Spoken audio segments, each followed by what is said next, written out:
En vivo.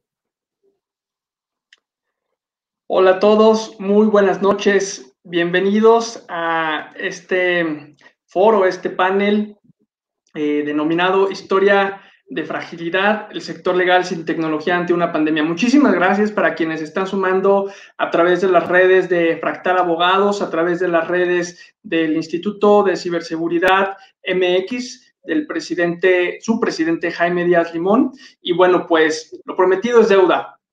Tenemos con ustedes el honor de presentarles y de compartir espacio con la doctora Ileana Rodríguez Santibáñez. Doctora Ileana, muy buenas noches, ¿cómo estás? Muchas gracias, buenas noches, es un privilegio estar con ustedes, muy contenta de participar. Muchísimas gracias, doctora Ileana. Igualmente la bienvenida a nuestro queridísimo Jaime Limón. Jaime, ¿cómo te encuentras? Muy bien, muchísimas gracias, muy buenas noches, muchas gracias por la oportunidad de estar con ustedes. Ya sé que es un poquito tarde, pero esta hora es cuando se construyen los grandes sueños, las grandes metas y las grandes conversaciones. Y pues, ¿qué digo? Un verdadero honor estar al lado de un abogado disruptivo como Ángel Somano y una abogada que está marcando tanto para el país y que está marcando tanta brecha como es la doctora Ileana Rodríguez, qué privilegio estar compartiendo foro con ella. Doctora, mi respeto y admiración desde acá. Es recíproca, es mutua, ya saben cuánto los aprecio, cuánto los admiro y adelante con sus carreras tan interesantes, felicitaciones. Muchísimas gracias, doctora. Y bueno, pues recuerden, compartan esta transmisión, estamos en vivo en este momento, para que puedas mandar tus preguntas, súper importante, queremos abrir la conversación, así que se va a nutrir muchísimo este foro, este conversatorio, en la medida en que tú también participes. Estudiante, profesionista, no tienes que saber, no tienes que estudiar derecho, sino simplemente tener el gusto por informarte y por documentarte sobre temas de innovación, mezclado con tecnología, mezclado con leyes. Por lo tanto, comparte esta transmisión y mándanos tus preguntas. Bueno, pues ya platicamos, ahorita dimos una breve bienvenida a nuestros invitados. Voy a dar una muy breve presentación de cada uno de ellos. La doctora Ileana Rodríguez Santibáñez, ella es catedrática investigadora del Tecnológico de Monterrey, Campus Ciudad de México, experta en Derecho Internacional y es también analista para el Canal 22 y el financiero Bloomberg. De este calibre, nuestra invitada. Igualmente, Jaime Díaz Limón, abogado digital, autor, catedrático y conferencista y el creador de esta máxima que el conocimiento solo es útil en la medida en la que se comparte. Ojalá lo haya pronunciado bien, querido Jaime. Todo en orden, amigo. Perfecto. Bueno, pues vamos a entrar en materia, vamos a entrar en esta rica plática que vamos a tener. Para darle un poquito el antecedente a nuestro auditorio, ¿qué nos trae aquí? ¿Cómo fue que comenzó todo?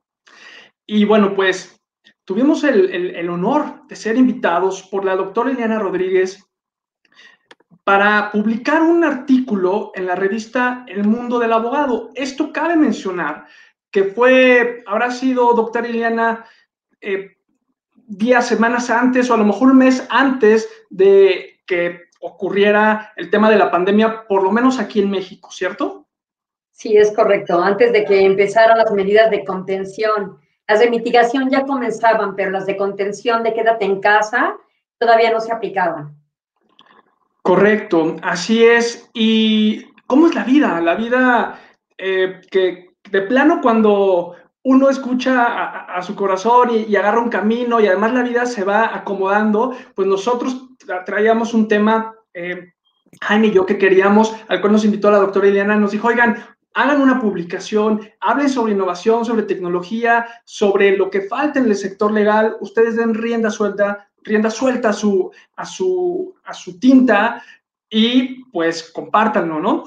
Y de pronto llega esta situación del coronavirus, ¿no? Cuando ya veníamos nosotros generando esta cuestión de disrupción digital sobre lo que falta para la industria legal, de pronto pues se maximiza y pues tan es así que el artículo pues le dimos un giro, lo estuvimos puliendo y bueno, de manera muy breve, esto es lo que nos trae aquí desde marzo, abril, que empezamos con este tema del artículo.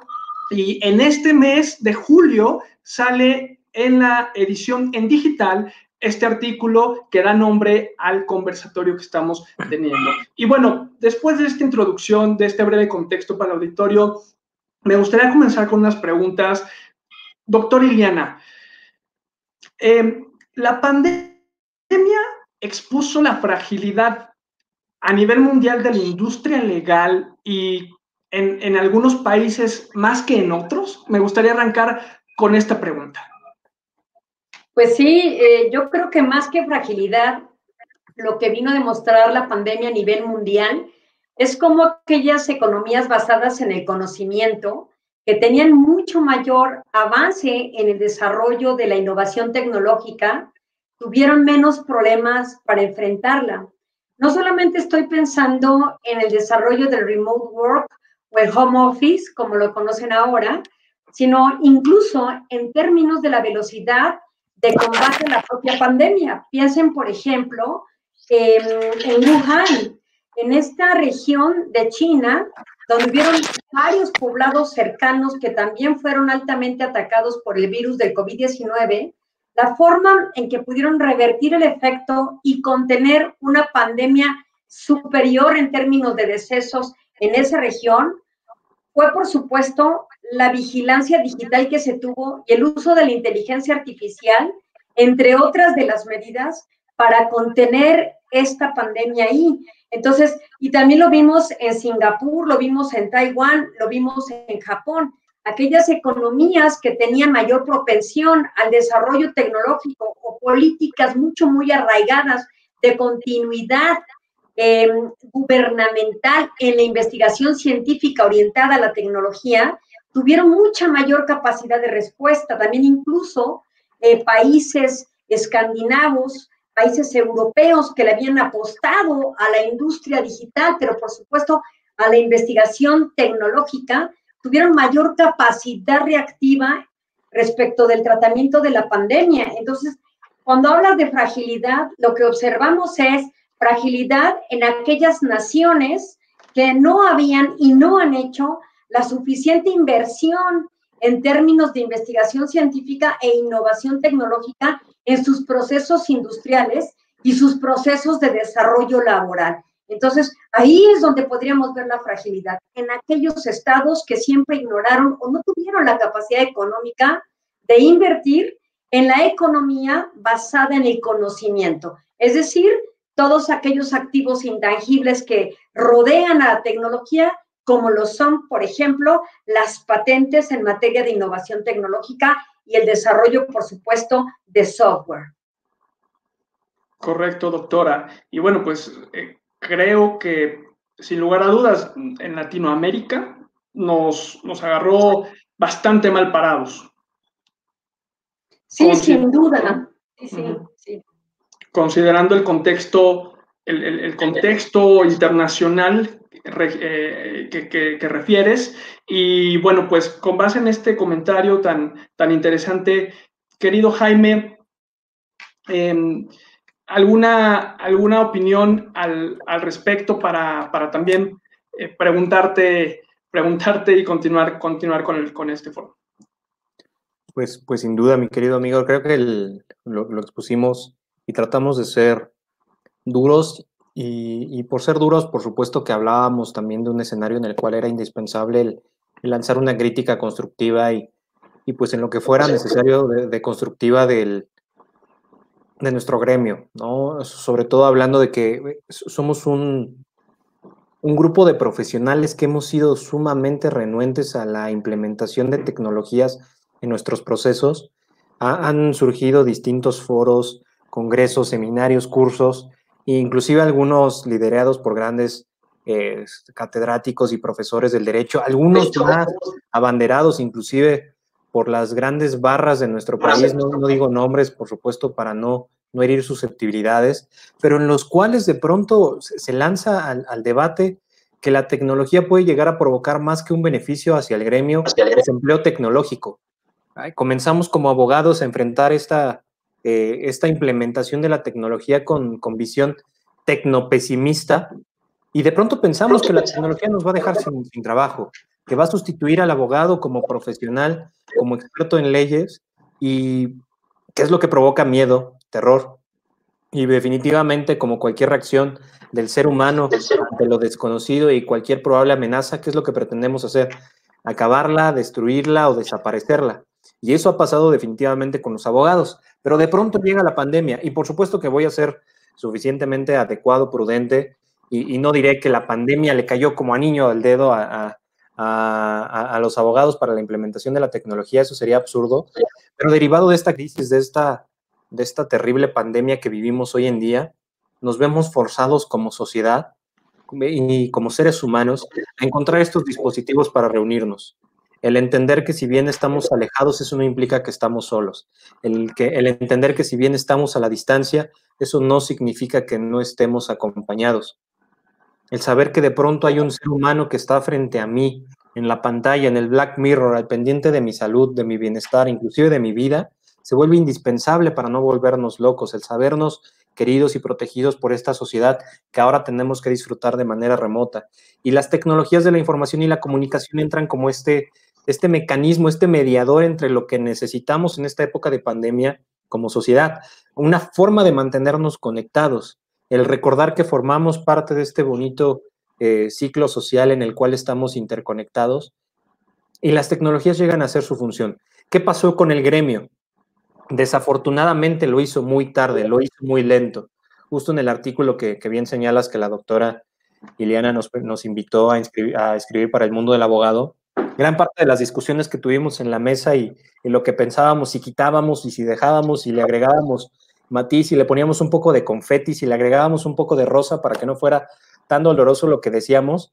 Oye, pero no puede ser histórico que de pronto el presidente de la Suprema Corte de Justicia de la Nación en un tuit histórico diga, ya vamos a tener juicios en línea y vamos a sentenciar completamente en plataformas digitales. No, espérame, es que eso no tendría que ser histórico, eso tendríamos que haberlo resuelto y previsto muchos años detrás, cuando las tecnologías ya estaban predispuestas para ello. Se vuelve entonces un tema en el cual definitivamente vamos rezagados por lo que refieren a las necesidades sociales, y el hecho de pensar que hoy en día, porque esto es una realidad a la fecha de este conversatorio, nuestra preocupación por lo que refería al texto del mundo del abogado era, oye, ha pasado mucho tiempo a partir de lo que escribimos y la fecha de publicación. Quizá mucho de eso ya hubiese cambiado, pero de lo que comenzamos a escribir por allá de abril, querido amigo, con la venia de la doctora Ileana Rodríguez, mucho de eso se mantiene igual o peor, porque hoy ¿cuántos abogados están sin trabajar? Tengo muchos amigos, y lo digo con dolor en mi corazón, que hoy en día no tienen cómo llevar el pan a la casa porque se detuvieron procesos, se detuvieron audiencias, se detuvieron juicios y tribunales. De pronto cerraron la cortina. Sí, sí, es cierto, hoy en día ya hay tribunales electrónicos en el Estado de México, se quieren implementar algunos en otros estados, sí es cierto, pero lo están comenzando a hacer hoy cuando esa decisión se tuvo que haber tomado hace mucho tiempo detrás. Y hoy en día quienes están afectados, por supuesto, son los abogados que eran renuentes a esa tecnología, que fueron los defensores de pelear tecnopesimistamente la implementación de tecnología para no verse sustituidos, y son quienes hoy en día están batallando un poquito para poder llevar el pan a casa. Y por supuesto el riesgo más grande, que los justiciables, que los ciudadanos que están persiguiendo esa probabilidad de encontrar una satisfacción a su interés, no ocurre, no llegará, y no sabemos para cuándo, querido amigo.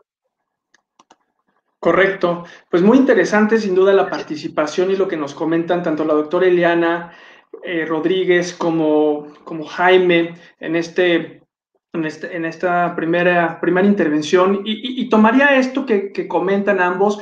Creo que se responde esta parte ahorita con lo que comentas, Jaime, de qué implica un sector legal sin tecnología ante una pandemia. Implica lo que acabas de comentar, lo que acabas de decir, y desde un punto de vista general, global, como lo mencionaba la doctora Ileana, bueno, pues aquellas naciones, aquellos países, aquellos estados que se prepararon, que son nacidos a la tecnología, pues bueno, están en un camino menos doloroso, menos espinoso, como el que hoy vemos en México y en Latinoamérica. Y con base en esto me gustaría comentar lo siguiente para conocer las opiniones de ambos. A ver, el pasado 16 de junio, el ministro presidente de la Suprema Corte de Justicia de la Nación, Arturo Saldívar, 16 de junio, publicó en su cuenta de Twitter, y cito textualmente: arrancamos con la nueva era del Poder Judicial de la Federación. La justicia digital es una realidad. Todos los juicios pueden tramitarse en línea por una justicia moderna, sensible y cercana a la gente. ¿Qué entendemos por justicia digital? Así lo citó nuestra Suprema Corte de Justicia de la Nación. ¿Qué entendemos por justicia digital? ¿Qué nos podrían compartir al auditorio con respecto de este tuit? Bueno, yo creo que hace referencia para destacar fundamentalmente el esfuerzo enorme que hace el Poder Judicial y que por supuesto encabezó la Suprema Corte de Justicia, pero también el Consejo de la Judicatura y varios de los consejos de la Judicatura a nivel local, que implementaron varios acuerdos para tener acceso o realizar juicios en línea. Es decir, esta pandemia vino a acelerar, muy similar a lo que hizo el apagón analógico de cambiar la televisión a televisiones de alta fidelidad, etcétera. Esta pandemia vino a acelerar el impacto del uso de la tecnología. Estamos hablando en este momento del acceso a la justicia.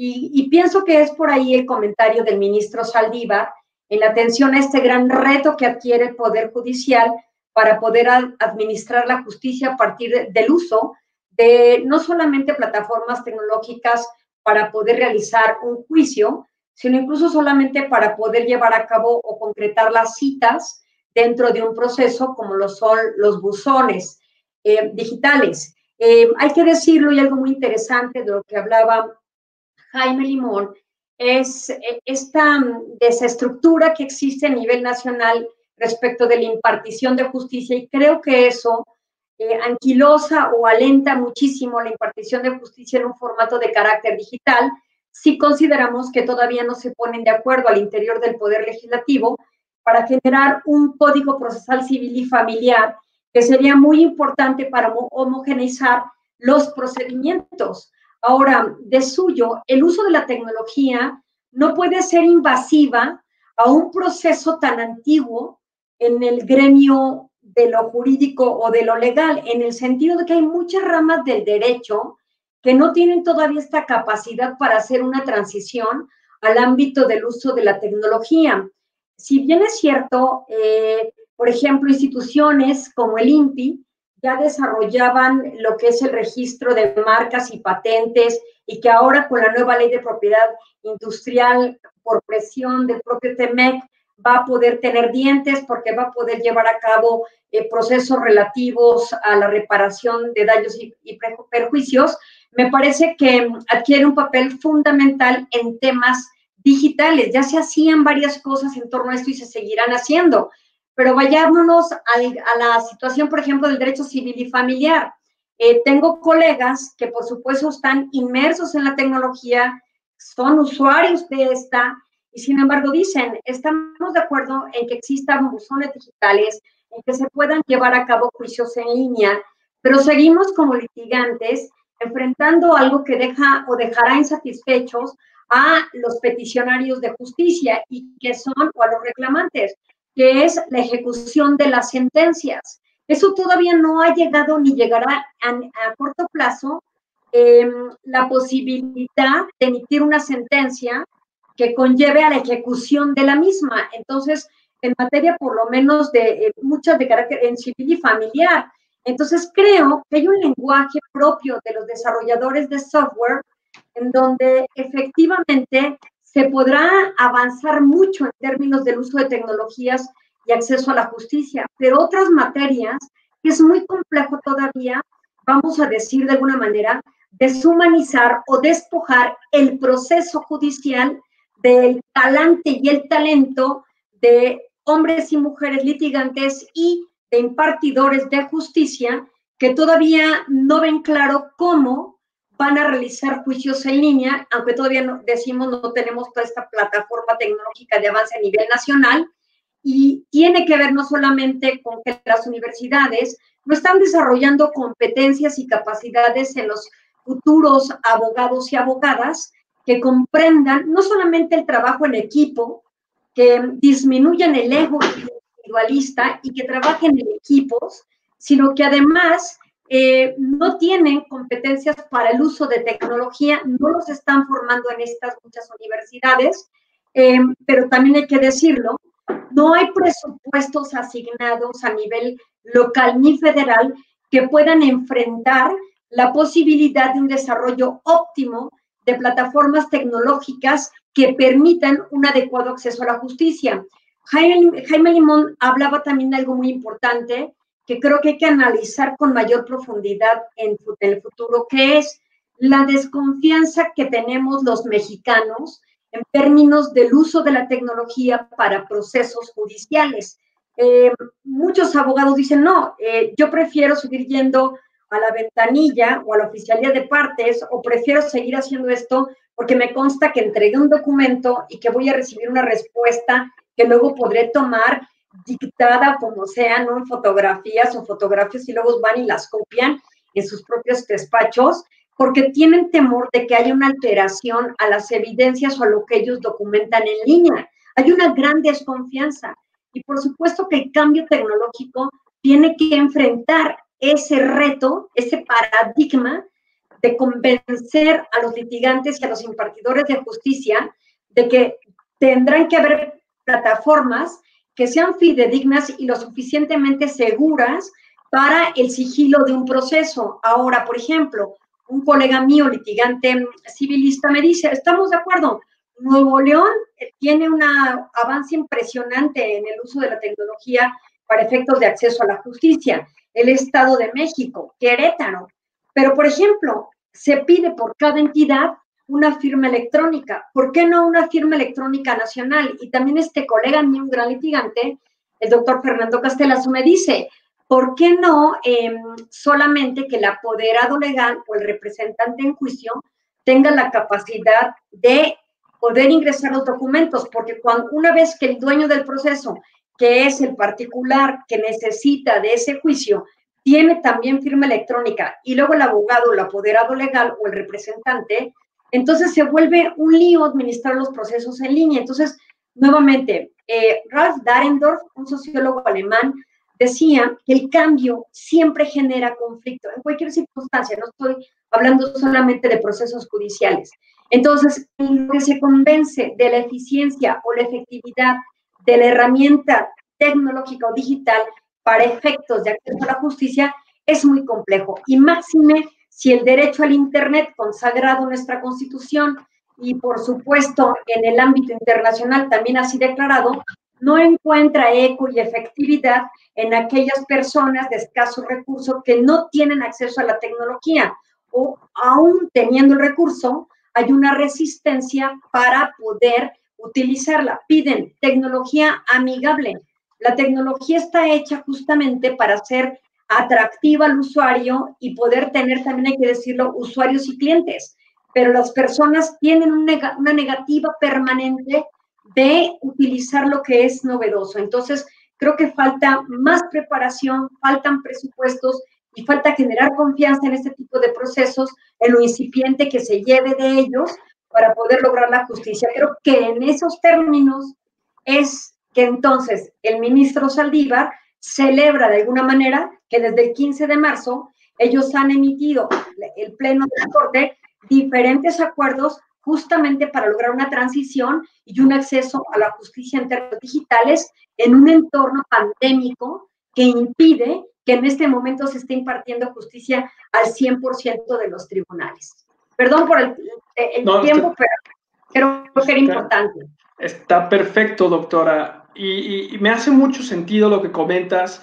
Vamos, al final del día, pues inmediatamente uno cuestiona y dice, y cuando habla de una plena justicia digital es en donde lo comentaba también con Jaime, que digo, es que creo que se están yendo muy de largo, o sea, pero tú lo asientas muy bien, doctora, diciendo, es una transición y eso es correcto, porque de lo que mencionas me hace mucho sentido la parte de la adopción por parte de los jueces, de los magistrados, del órgano jurisdiccional, y lo hemos comentado varias veces, no se trata de una transformación digital, Primero se trata de una transformación cultural, que es lo más importante, que es lo que te permite abrazar el cambio. Entonces ya, por consecuencia... Además, desde los administradores de justicia, yo conozco un ingeniero muy exitoso que se dedica al desarrollo del software, que es David Nochebuena, y él justamente fue de los primeros implementadores de lo que era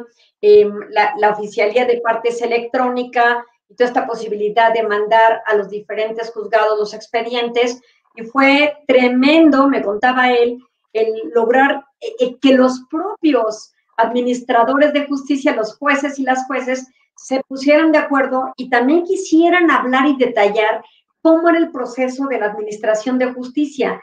Parecía que cada quien cuidaba su coto de poder. Entonces, ahí había una total ausencia de transparentar el trabajo de equipo, que era inexistente. Entonces, en ese sentido, sí creo que falta mucha mayor colaboración, coincidiría plenamente con este ingeniero, de trabajar en equipo para tratar de avanzar mucho más pronto en temas de adquisición y esa transición a la tecnología.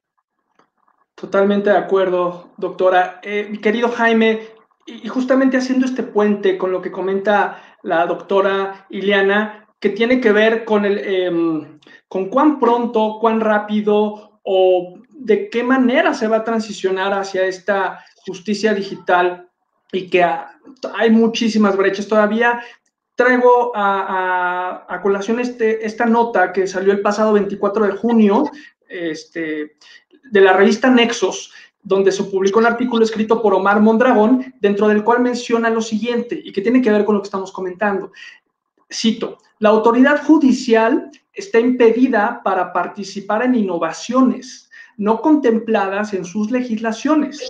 Y eso explica por qué al 16 de junio de 2020, únicamente 16 de 32 poderes judiciales permiten la presentación de demandas vía remota. El problema durante la pandemia no ha sido la falta de interés por innovar, más bien se trata de la ausencia de facultades para hacerlo.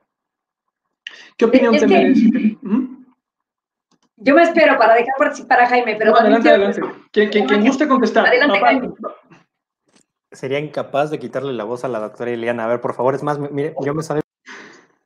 No, seré muy breve, porque a mí me encanta escuchar a Jaime. Rapidísimo. Adelante. Ese tema acaba de tocar un punto neuronal que es a nivel internacional. O sea, yo lo que quiero decir es que nosotros sabemos como abogados, los que estamos en este foro, los que nos están escuchando, que si la norma no te permite obrar de determinada manera, la posibilidad de impugnar o anular determinado procedimiento es 99.9%. La Corte tuvo que emitir acuerdos para poder llevar a cabo situaciones en materia digital, poder desahogar, por ejemplo, los amparos que se habían presentado ante esta. Pero no solo eso, a nivel internacional, la propia OEA tuvo que modificar lineamientos, igual que la Organización Mundial de la Salud, para poder desahogar trámites y procedimientos en línea, porque de otra manera hubiesen sido desconocidos. El Consejo de Seguridad, donde está Rusia, Putin dijo: nosotros no vamos a votar porque no hay ningún procedimiento autorizado para que las decisiones del Consejo de Seguridad puedan ser efectivos si no hay un sustento que permita que se tomen decisiones en Zoom. O sea, imagínense eso. Entonces, los abogados sí tenemos esta situación de que para proceder tenemos que tener una base legal que esté y fundamente lo que nos queremos realizar. Ya, lo siento. Excelente, excelente, doctora. Jaime. ¿Qué puedes decir después de que habló la doctora Ileana Rodríguez, amigo? La realidad es que poco se puede añadir a esos comentarios. Trataré de... Pues mira, la realidad es que, ¿qué entendemos por justicia digital? Que fue como la manera en que inauguraste esta segunda pregunta. La realidad es que creo que hoy en día es importante entender que no es solamente la implementación de tecnología para poder instruir un expediente. No estamos hablando de expedientes electrónicos, no estamos hablando solamente de tribunales electrónicos, no estamos hablando de jueces electrónicos. Aquí el concepto es más amplio de lo que muchos creen y tiene más peso de que solemos darle. Estamos hablando de justicia digital. Es decir, ya estamos buscando cómo lograr esa máxima de todo lo que hacemos nosotros como juristas, como científicos del derecho, y esa máxima aspiracional a la cual debemos de lograr llegar, ¿no? Inclusive el pensar que en todo lo que estamos involucrados y pensando hacer tiene que tener como máxima fundamental dicha justicia, se vuelve importante. En México ya existen muy buenos casos sobre la implementación de estos tribunales digitales que pretenden impartir esta justicia digital, y la realidad es que se han tenido grandes casos de éxito. Sin embargo, también tengo que decirlo, con pesar como mexicano, como justiciable y como postulante, que desafortunadamente han sido pocos los escenarios, han sido pocos los recursos que se han invertido en estos escenarios, y han sido también a puntas de lanza que no se han logrado unir a nivel ni político ni jurisdiccional.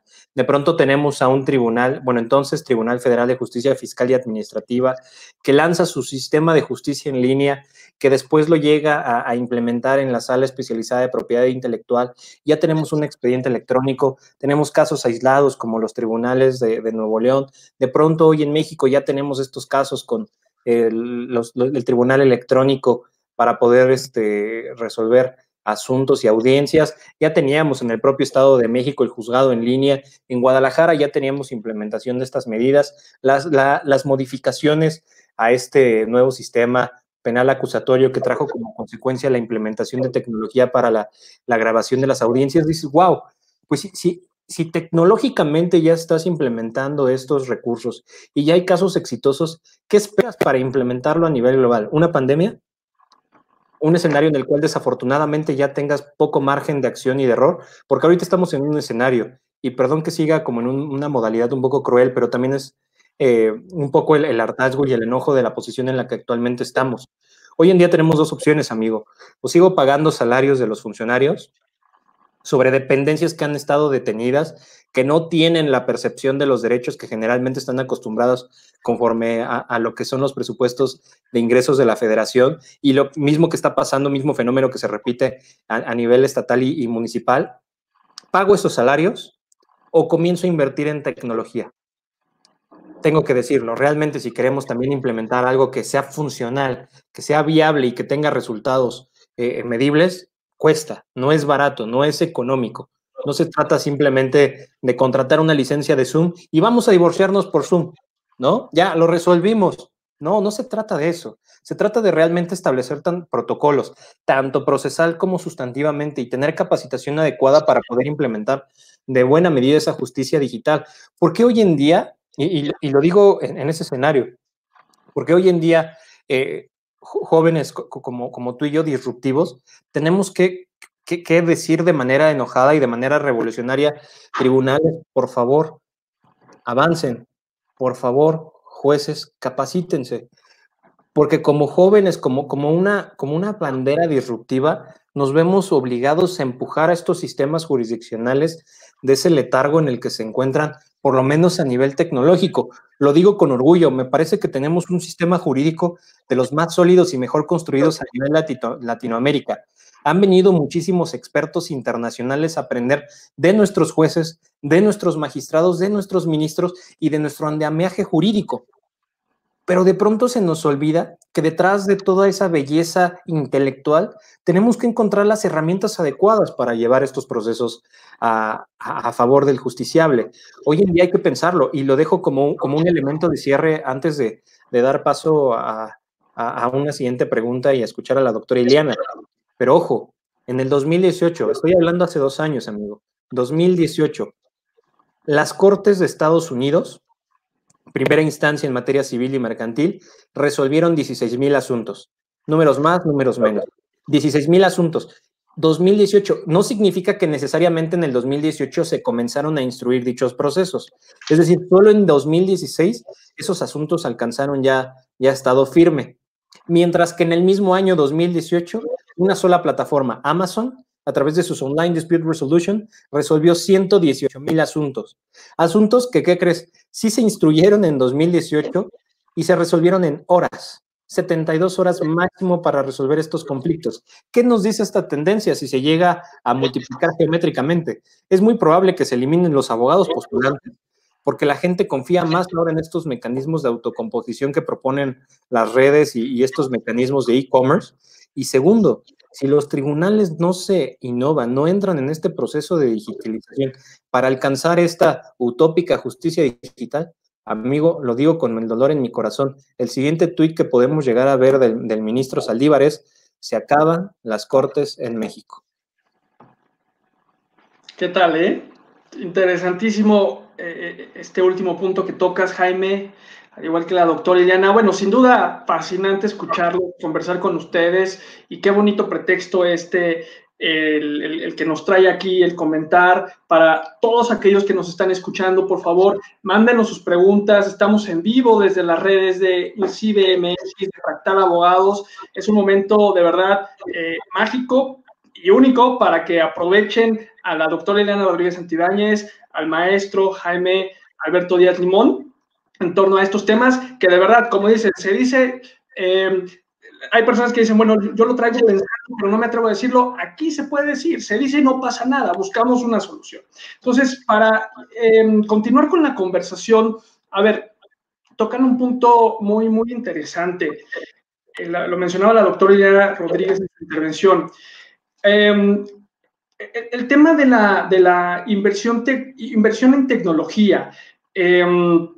A ver, ya nos queda claro, hablamos de un antes y un después. Una industria legal previo a la pandemia y ahora post pandemia. Y dividir esta cuestión de un aspecto es lo tecnológico, económico, y el otro tema es la cuestión cultural. Pero a ver, si nos tardamos o no nos tardamos, y aquí dejando un poco de lado el tema de que sabemos que si no lo permite la ley, pues claro que no puede ocurrir. Pero donde a mí me hace un poco de cortocircuito es cuando salen estos acuerdos del Consejo de la Judicatura, recientemente el que acaban de publicar el día de ayer, el 19-20, que hablan de la subsistencia del riesgo epidemiológico y que es necesaria la adopción del trabajo remoto, el uso de las tecnologías con herramientas fundamentales.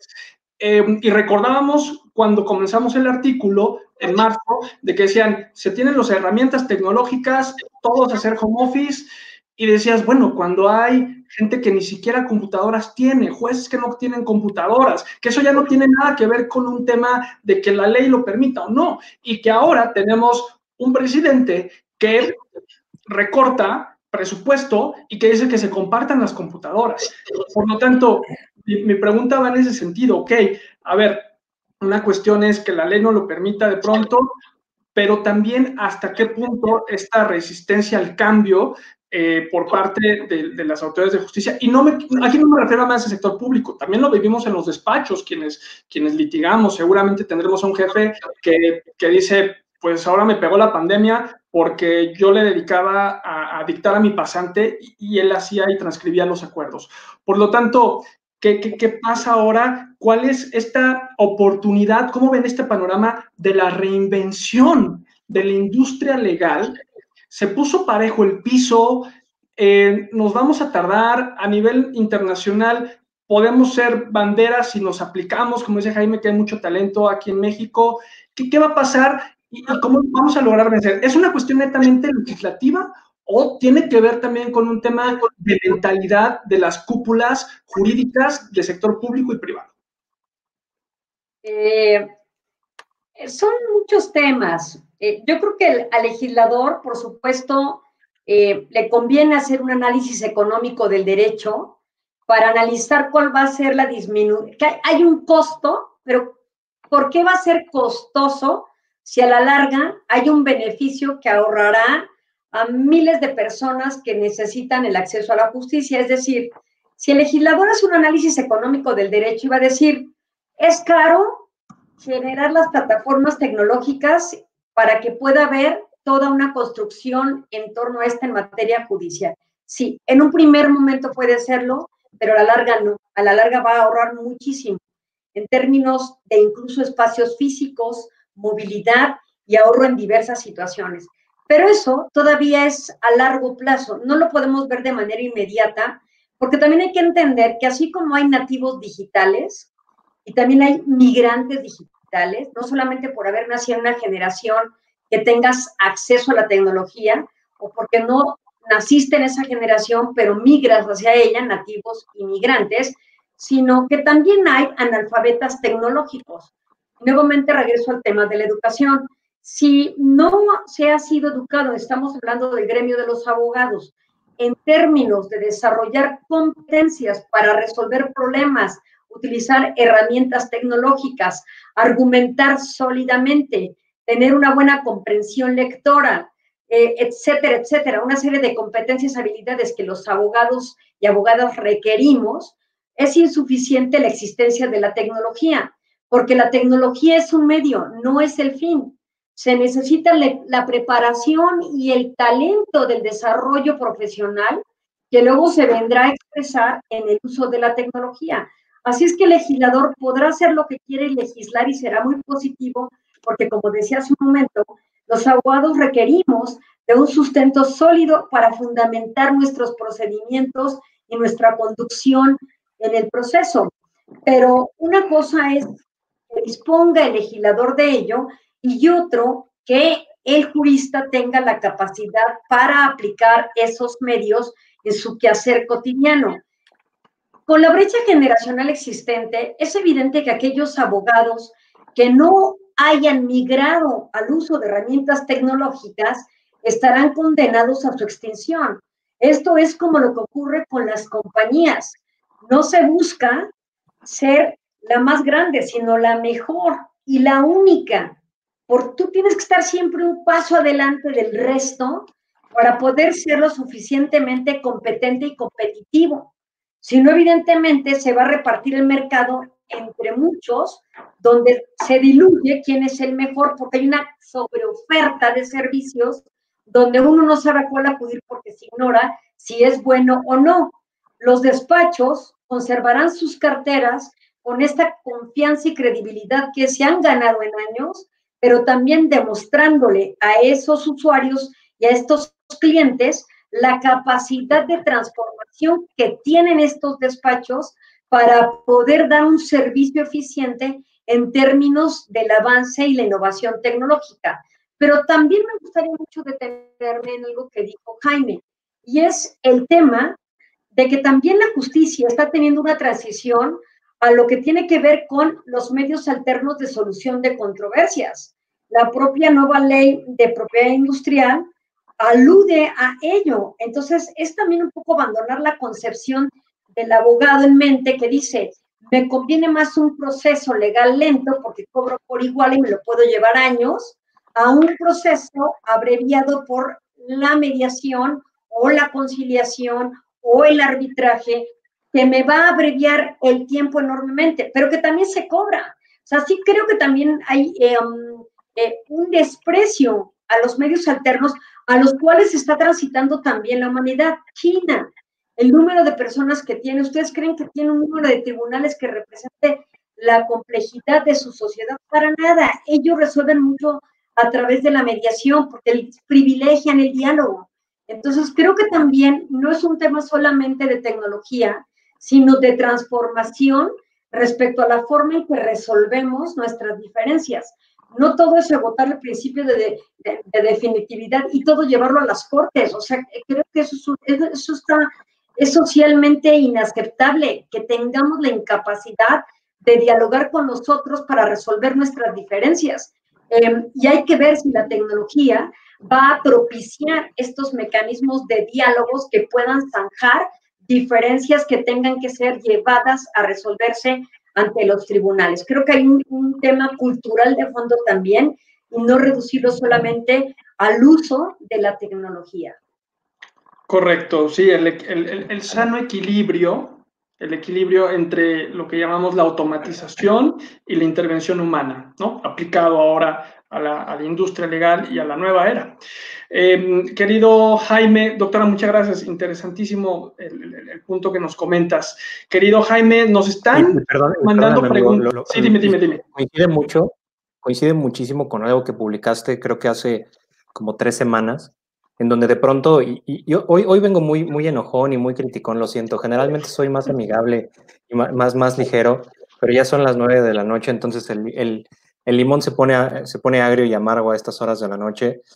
Pero justo tú lo publicabas hace, digo, 3, 4 semanas, que de pronto, ojo, porque también con estos influencers y expertos en tecnología, porque de pronto ocurre esta sobredemanda de servicios de tecnología, de automatización y de innovación de procesos, y todos ya son expertos. O sea, y ya de pronto todo el mundo entiende cómo funciona, y lo dijiste clarísimo en ese mensaje en LinkedIn. Esto no es un tema de tecnología, y lo acaba de repetir la doctora Ileana Rodríguez. Y ojo, si no están escuchando lo que dice la doctora Ileana Rodríguez, no están entendiendo nada de lo que está pasando con esta pandemia. Esto es un tema cultural. Primero tienes que cambiar la estructura mental, el paradigma, la cultura, y ya después vemos si le metemos tecnología, porque hasta ofimática simple, un Word y un Excel te pueden resolver todo el tema si el tema cultural lo tienes resuelto. Pero hay muchos temas en la cultura de mi desafortunado pueblo mexicano, mis queridos colegas de raza de bronce, que no hemos entendido y no lo queremos cambiar, nos aferramos a él, y si así nos trajeras tecnología de punta de China, nos trajeras a Alipay, nos trajeras a Deloitte, nos trajeras a IBM, a ponernos ciudades inteligentes para poder establecer grandes mecanismos de automatización, no va a permear en el mexicano, no va a permear en nuestra sociedad, porque tenemos muy arraigados ciertos temas como le tengo miedo a la tecnología, me va a dejar sin trabajo, y el tema cultural se vuelve ahí importante. Perdón, quería resaltar ese comunicado del que acaba de decir la doctora Ileana, porque coincide mucho con ese mensaje que tú publicaste en tus redes sociales, y me doy cuenta por qué se siguen tanto a ambos en estas redes sociales y por qué los veo en tantos foros juntos, porque las grandes mentes se juntan de pronto. Con razón los conocí, porque ustedes siempre andan juntos. Pues somos clones, doctora. Pues de verdad, qué rica conversación. Lástima que Jaime ya dijo, ya estoy muy cansado, entonces pues no vamos a poder extender otra hora como lo está pidiendo el público. No es cierto, pero sí, definitivamente esto va para otro conversatorio porque está muy a gusto. Vamos a ir perfilando esta plática tan rica, tan nutritiva hacia la parte final, no sin antes leer los comentarios que amablemente nos dejan quienes nos están escuchando en este momento y viendo en vivo, para compartirla con el auditorio, igualmente con la doctora Ileana y con Jaime. Ani Bello comenta, excelentes temas abordados de manera magistral. Muchísimas gracias, Ani. Eduardo Saavedra comenta, la resistencia no solo viene del sector público, del sector privado y en particular algunos despachos. Ejemplo reciente es que en cuestiones de trámite digitales ante el INPI señalaron la necesidad de abrir las puertas del instituto porque necesitan un papel para justificar al cliente los trámites realizados. Es decir, se resisten al uso de la tecnología. Es correcto, Eduardo, te mando un saludo, un amigo querido de la Facultad de Derecho del UNAM, tal cual lo comentaba la doctora Ileana hace un momento. Entonces, es un tema mental más que tema digital o tema tecnológico. Pati Fuentes comenta, excelentes abogados vanguardistas. Muchísimas gracias, Pati. Héctor Rubalcaba, yo no creo que se acaben las cortes. Ahora pienso que las cortes deben gestionar las plataformas y dar legalidad digital desde firma digital. Son algunos comentarios que tenemos y tenemos bastantes, 18 comentarios en total, pero bueno, me permito leer estos. ¿Alguno de ustedes desea emitir alguna opinión respecto de lo que nos están comentando el auditorio? Yo, si me lo permites, querida doctora, querida Ángel, pues agradecer que se están conectando con nosotros, que están muy participativos. César Robles, que nos habla justo sobre esta FGEM, la firma electrónica del Estado de México, donde creo que más que sí se le tiene que aplaudir muchísimo a la plataforma del Estado de México, pero lo bonito es el saber que justo persigue esta justicia digital, y de pronto saber que procesos como adopciones ya se pueden llevar en línea, y que grandes historias, hay historias muy bonitas detrás del funcionamiento de una plataforma digital, más allá de los números, más allá de las estadísticas, hay seres humanos increíbles trabajando para que las cosas funcionen. Héctor Rubalcaba estuvo muy participativo, Gerardo Martínez ha etiquetado a muchas personas, gracias por volvernos un spam de Facebook. El maestro Toño Velázquez, que de hecho es uno de los grandes abogados queretanos que además ha estado participando como ponente en la Casa de la Cultura Jurídica de la Suprema Corte de Justicia, y que además quiere modificar el chip del litigante. David Arturo estuvo también muy participativo, el doctor Alarcón Ruiz Juan, también mi querida amiga Alejandra Alejandra Rojas, que estuvo por ahí conectada, Juan Carlos Alcocer, también por ahí, nada más cerrando, estaba también el gran patrón del Valle, Carlos. Gracias por estar ahí conectado a estos espacios. Y pues mucha gente estuvo participando, querido amigo, gracias a Dios. Ya ves, y tú que decías que las 9 era un horario que no los iba a ver nadie, pues bueno, aquí está la clara muestra de que estos son temas que interesan a abogados y a no abogados por igual, que nos deben interesar. Entonces, pues para ir concluyendo, para ir cerrando este interesantísimo conversatorio, doctora Ileana, un pensamiento final, alguna reflexión que nos puedas compartir sobre esta historia de fragilidad ante la pandemia. Bueno, pues para los millennials y no tan millennials, el uso de la herramienta tecnológica a través de procesos judiciales no es Skynet, ni Terminator, ni Westworld. Hay que entrarle sin temor y nosotros controlar la tecnología. La tecnología es una herramienta para nosotros, no hay vuelta de hoja, no será la primera pandemia, ni la última. Así es que hay que estar preparados para esta transición. Hay que capacitarnos más, hay que presionar al Congreso local y federal para que legisle de manera oportuna y apropiada en estos temas y, por supuesto, al gobierno federal para la inversión que se requiere en herramienta tecnológica que pueda ser socializada no solamente a los impartidores de justicia, sino todo aquel que la necesite. No, pienso que debe haber inversión en las universidades públicas, y pienso que también, por supuesto, deben haber apoyos para la adquisición de nuevas tecnologías y su capacitación a todos los niveles. Eso sería. Lo demás se irá transformando poco a poco, pero creo que eso sería lo primordial. Muchas gracias por invitarme. Un privilegio estar con ustedes y a la audiencia. Gracias por estar con nosotros en la hora de su cena. Muchas gracias. Muchísimas gracias, querida doctora Ileana Rodríguez. Un honor de verdad tenerte aquí, agradecerte públicamente la invitación que nos hiciste para poder publicar en esta edición de julio, del mes de julio de la revista El Abogado Mundo Digital, para que no se la pierdan, la consulten y se enteren a detalle de todo esto que conversamos y más cosas que vienen en este artículo que evidentemente por el tiempo no podríamos desmenuzar a detalle, pero ya se llevaron una probadita. Si les interesó, les gustó esta plática, por favor, lean este artículo, sigan a la doctora Ileana Rodríguez Santibáñez en todas sus redes sociales también, porque es sumamente importante y atinado sus puntos de vista sobre este contexto de la pandemia y el impacto. Yo no tengo LinkedIn y la de Twitter, Il Rodríguez. Y un comentario, agradecer a los que creyeron en nosotros en el Consejo del Mundo del Abogado, como Gerardo Loareaga y el abogado Junco, y por supuesto Luis Pelayo, que fueron los que leyeron con muchísimo interés el documento, que casi era un paper. Así es que estamos muy agradecidos por la contribución que ustedes hicieron a la revista, esta frescura, esta honestidad y esta nueva mirada que requieren los abogados para transformarse. Muchas gracias a ustedes. Muchas gracias, doctora. Querido Jaime, para prácticamente despedirnos, y cuáles son tus conclusiones finales, ¿qué espera nuestro buen Jaime sobre este tema? ¿Qué de positivo podemos obtener de esta historia de fragilidad? Pues muchísimas gracias por la oportunidad de haber formado parte de este conversatorio nocturno. Como bien dice la doctora, ya muchos ahorita están en casa descansando, a punto de cerrar su día en pijama, y aún así nos permiten entrar en su Black Mirror, en su smartphone y en esos dispositivos que se han vuelto acompañantes indispensables de nuestras noches.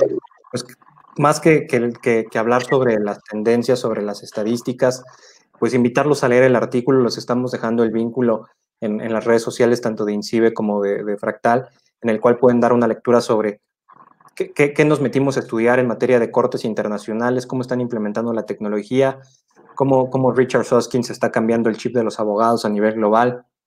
Por supuesto, hacemos una dura crítica a aquellos abogados que ven esto con tecnopesimismo. Basta de hacerlo. Hoy lo que menos necesitamos es verlo con esa tendencia negativa.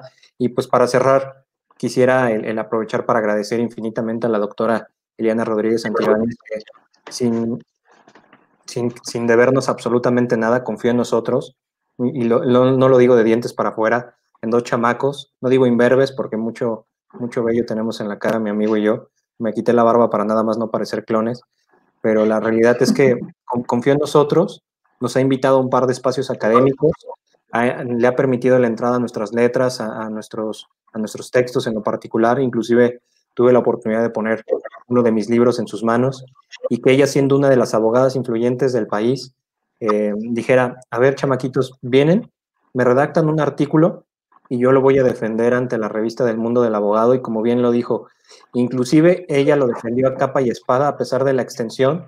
Es la primera vez que alguien defiende un texto de un servidor. Cada turno tengo la oportunidad de coescribir con Ángel, que lo defiende en capa y espada para evitar que le cortaran textos y partes medulares para su publicación. Mi querida doctora, no tengo más que gratitud y cariño hacia ti. Muchísimas gracias por la oportunidad de permitir el abrirnos ese espacio de lectores.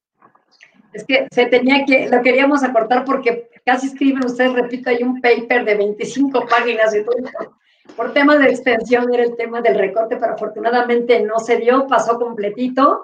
Así es que estamos de plácemes. Es un número que es una joya, hay que conservarla y pero sobre todo hay que leerla y aplicarla. Felicidades a ustedes por su exitosa carrera.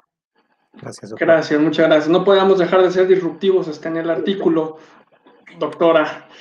Y bueno, pues muchísimas gracias a todos por haberse conectado, y para cerrar los invitamos a todos ustedes que se conectaron a creer que esto va más allá de un tema, independientemente que seamos abogados, es un tema de saber que el mundo hizo restart a partir de esta pandemia.